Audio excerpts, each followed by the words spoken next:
3. Selamat malam. Kami dari kelompok 1 akan menjelaskan mengenai materi JS Framework, yang mana di sini kami mendapati 4 framework, yakni React.js, Node.js, Vue.js, dan Vexanium.js.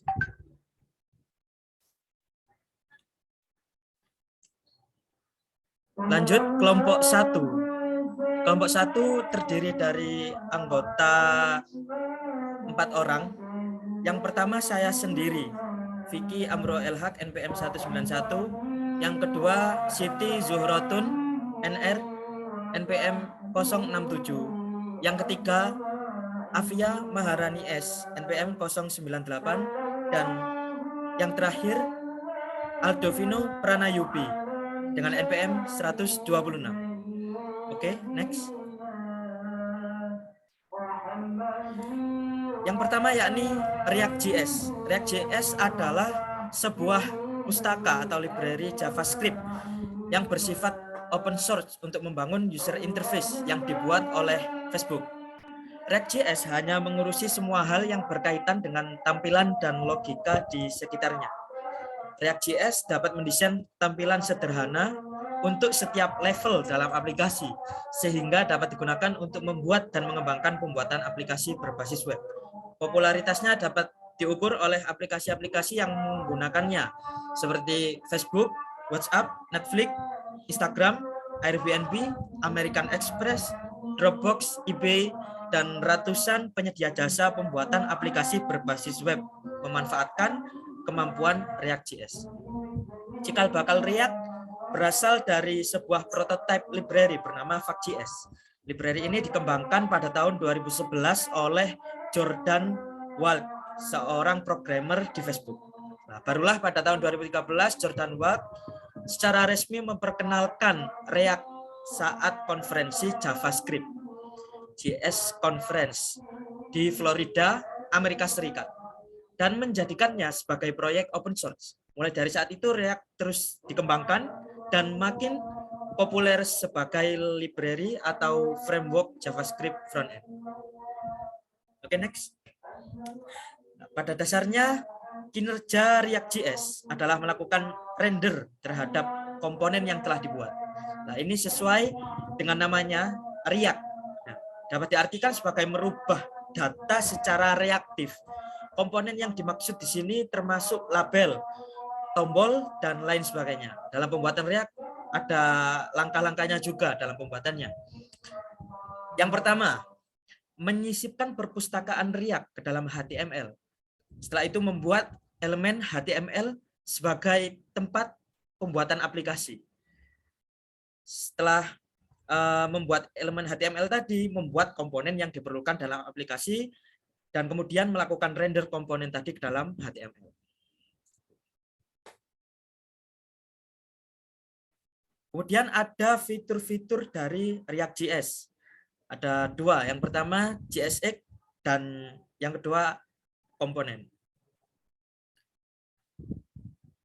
Oke, pertama ada yang pertama JSX atau JavaScript XML merupakan sebuah sintaks markup yang menjelaskan penampilan dari user interface atau UI.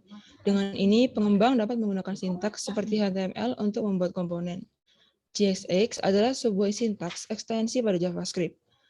JSX ini terlihat seperti bahasa template, tetapi memiliki kemampuan penuh dari JavaScript. Yang kedua ada komponen. Komponen merupakan sebuah bagian inti dari React. Setiap aplikasi yang kita buat dengan React pasti akan terbentuk dari bagian-bagian yang disebut komponen. Terdapat 2 komponen inti. Yang pertama ada functional components atau komponen fungsional yang merupakan bagian dari React.js yang adalah terdiri dari fungsi dasar JavaScript. Lalu yang kedua ada class komponen atau komponen kelas yang merupakan sebuah komponen yang lebih rumit jika dibandingkan dengan komponen fungsional, di mana komponen ini mengenali sesamanya dan saling bekerja sama.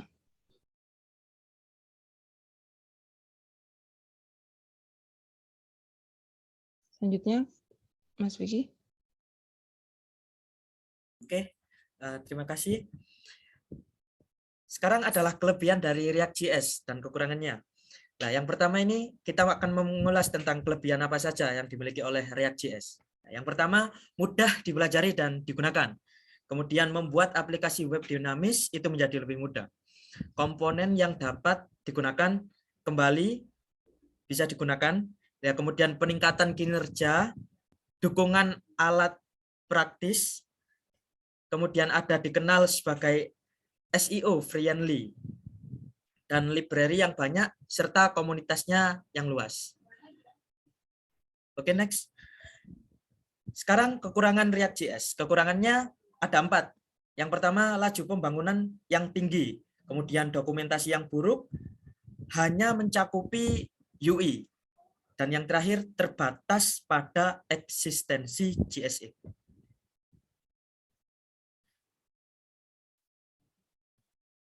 Oke.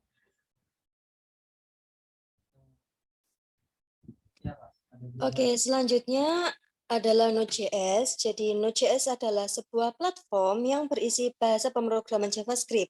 Nah, platform ini memang dirancang oleh penemunya untuk melengkapi JavaScript yang hanya beroperasi di sisi browser saja. Maka dari itu, diciptakanlah Node.js untuk menjalankan JavaScript di sisi server. Node.js sendiri adalah runtime environment JavaScript yang bersifat open source dan antar platform. Maka artinya pengembangan web di sisi server dan aplikasi jaringan bisa dikontribusi oleh siapa saja, dan intinya Node.js tersedia secara gratis. Aplikasi Node.js ini juga ditulis dalam sintaks bahasa pemrograman JavaScript yang cukup sederhana dan bisa dijalankan di berbagai sistem operasi. Next. Nah, untuk fitur-fiturnya dari Node.js sendiri ini cukup banyak. Misalnya saja ada non-blocking. Jadi non-blocking ini, jika kita ketahui bahwa JavaScript itu bekerja dengan blocking, Node.js ini bekerja dengan basis event atau event-driven. Nah, maksud dari blocking sendiri itu kan ketika suatu kode program dijalankan hingga selesai, baru kemudian akan berpindah ke program selanjutnya. Sedangkan jika di Node.js ini karena bersifat node blocking, sehingga satu program dapat berjalan dengan program lain meskipun yang pertama belum selesai. Kemudian ada libuf library. Untuk libuf library sendiri ini bertugas untuk mengelola operasi asynchronous input-output di Node.js dan main event loop. Kemudian ada V8 engine. Jadi engine V8 ini merupakan milik Google dan adalah suatu compiler JavaScript yang dibuat menggunakan bahasa pemrograman C++. V8 sendiri ini terdiri dari 3 komponen, ada compiler, optimizer, serta garbage collector. Kemudian ada juga yang namanya asynchronous and event driven. Ini merupakan API library Node.js yang semuanya bersifat asynchronous atau non-blocking. Server yang dibangun dengan Node.js tidak pernah menunggu data dari API, tetapi dari sebuah API. Setelah mengakses API sendiri ini, server pindah ke yang berikutnya. Kemudian ada single thread. Untuk single threaded ini, Node.js ini menggunakan arsitektur dengan event looping, sehingga membuatnya sangat scalable. Dan yang terakhir ada NPM atau Node Package Manager. Jadi ekosistem paket resmi Node.js ini adalah NPM dengan repositori dinamis dari beberapa alat bantu dan modul yang digunakan oleh pengembang untuk mengembangkan aplikasi mereka. Next. Nah, untuk kelebihan dari framework Node.js ini sangat banyak. Salah satunya sangat cocok untuk aplikasi yang membutuhkan komunikasi real-time serta klien dan server. Kemudian bagus untuk aplikasi yang memiliki non-blocking input-output, bisa didukung secara natif di banyak API dan layanan baru seperti AWS Lambda.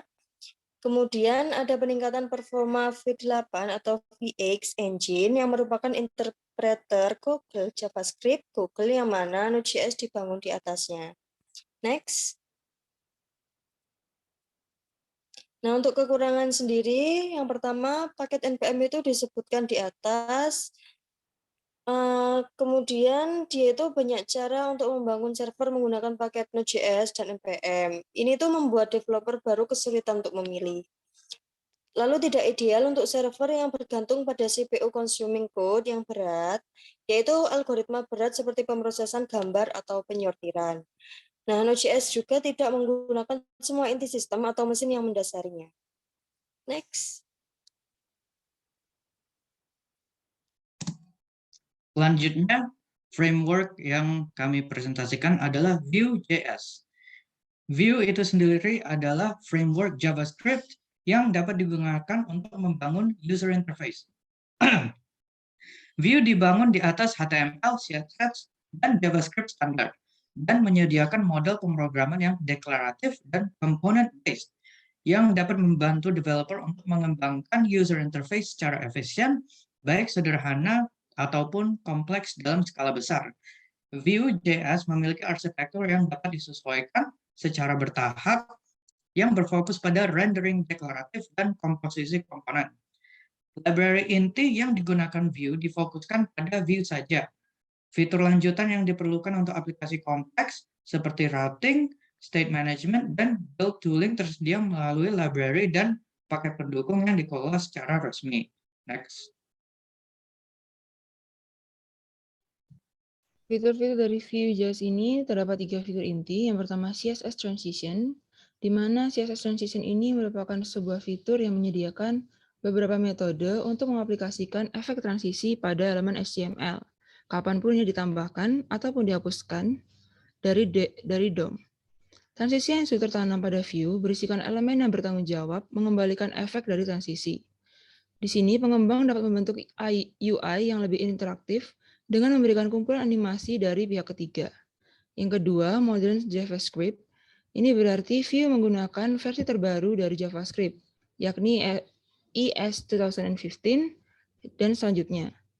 Di sini juga digunakan Babel. Babel ini merupakan sebuah untayan alat yang terutama digunakan untuk mengonversi kode dari ECMAScript tahun 2015 menjadi versi JavaScript yang kompatibel di browser atau lingkungan saat ini. Sehingga jika meskipun menggunakan versi yang lebih lama, masih dapat digunakan oleh Vue.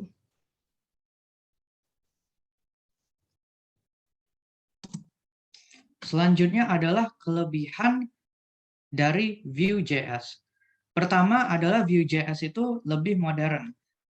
Ini karena Vue.js itu adalah pendatang baru di daerah framework JavaScript. Tapi karena masih muda, Vue memiliki kesempatan untuk membangun framework-nya dengan JavaScript modern.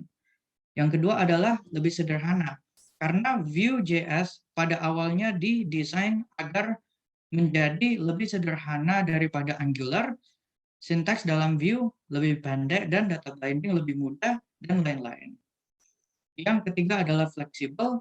Walaupun sederhana, Vue tetap fleksibel karena dapat ditambahkan atau dimodifikasi sesuai keinginan untuk membuat aplikasi dengan skala yang lebih besar. Dokumentasi komprehensif yang berarti dokumentasi Vue walaupun masih baru sangat komprehensif, dan di website Vue sendiri sudah tersedia tutorial untuk programmer-programmer baru yang ingin menambah Vue ke library mereka. Dan selanjutnya adalah komunitas yang terdedikasi karena Vue memiliki komunitas developer yang bagus dan berkembang. Mudah dipelajari karena sederhana dan simple. Vue juga ringan dan cepat karena memiliki footprint yang lebih kecil. Next. Kekurangannya adalah, pertama, Vue itu terlalu fleksibel.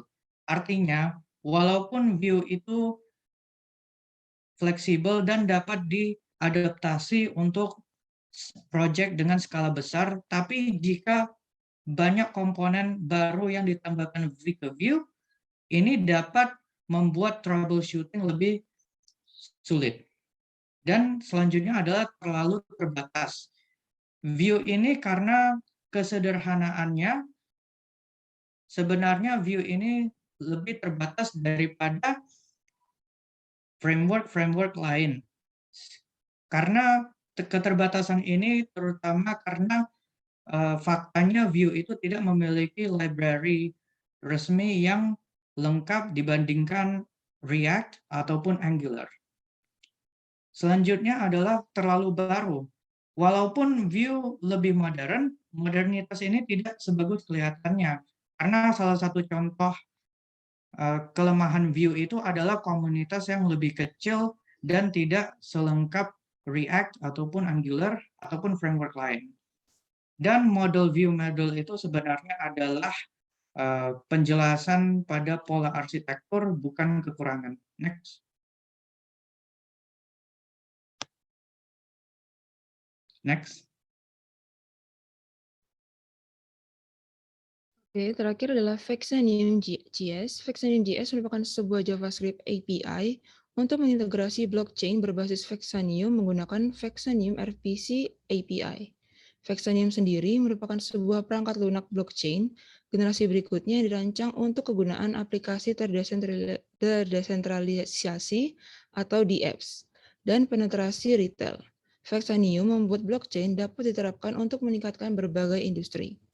Fexanium berfokus untuk memecahkan hambatan dan titik nyeri kritis dari teknologi blockchain, seperti kecepatan, skalabilitas, kegunaan, dan juga fleksibilitas. Teknologi pemrosesan paralel dan juga metodologi komunikasi asinkron dari Fexanium memungkinkan DApps beroperasi dan bertransaksi dengan memproses secara bersamaan tanpa harus menambah beban dari jaringan, juga bebas biaya transaksi. Pada gambar di atas dapat kita lihat bahwa Fexanium.js menghubungkan antara pengguna aplikasi dengan Node.js, yaitu inti Node daemon dari Fexanium. Dengan beberapa plugin, Node.js dikonfigurasi untuk mengeksekusi beberapa fitur. Node.js memegang beberapa fungsi seperti peer-to-peer networking, contract code scheduling, dan blockchain data persistent layer. Pada lingkungan pengembang, Node.js juga digunakan untuk mengatur sebuah node jaringan blockchain. Sekian presentasi dari kelompok 1. Terima kasih.